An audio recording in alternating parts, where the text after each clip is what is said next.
ಪೂಜಕ ನಾನು ಎನ್ನಯ ಶಿರವನಿಡುವೆನು ಅಡಿಯಲಿ. ಸಂಡೇ ಅಂತೂ ಯಾವುದೇ ಪ್ರೋಗ್ರಾಮ್ ಇಡಬೇಡ ಗುರು, ನಮ್ಮೂರಲ್ಲಿ ಹಿಂದೂ ಸಂಗಮ ಕಾರ್ಯಕ್ರಮ ಇದೆ. ಹೌದು, ಮಾರ್ಚ್ 8, 2026 ಭಾನುವಾರ ನಮ್ಮೂರಲ್ಲಿ ಕರಿಕೆ ಮಂಡಲ ವತಿಯಿಂದ ಎಳ್ಳುಕೊಚ್ಚಿ ಮೈದಾನದಲ್ಲಿ ಬೃಹತ್ ಹಿಂದೂ ಸಂಗಮ ಕಾರ್ಯಕ್ರಮವನ್ನು ಹಮ್ಮಿಕೊಂಡಿದ್ದಾರೆ.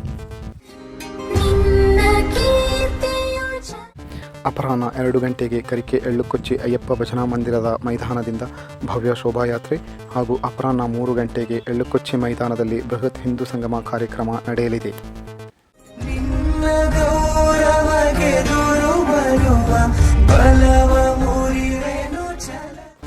ಹಿಂದೂ ಬಾಂಧವರೆಲ್ಲ ಹೆಚ್ಚಿನ ಸಂಖ್ಯೆಯಲ್ಲಿ ಆಗಮಿಸಿ ಕಾರ್ಯಕ್ರಮವನ್ನು ಚಂದಗಾಣಿಸಿ ಕಾರ್ಯಕ್ರಮವನ್ನು ಯಶಸ್ವಿಗೊಳಿಸಲು ಸಹಕರಿಸಿ.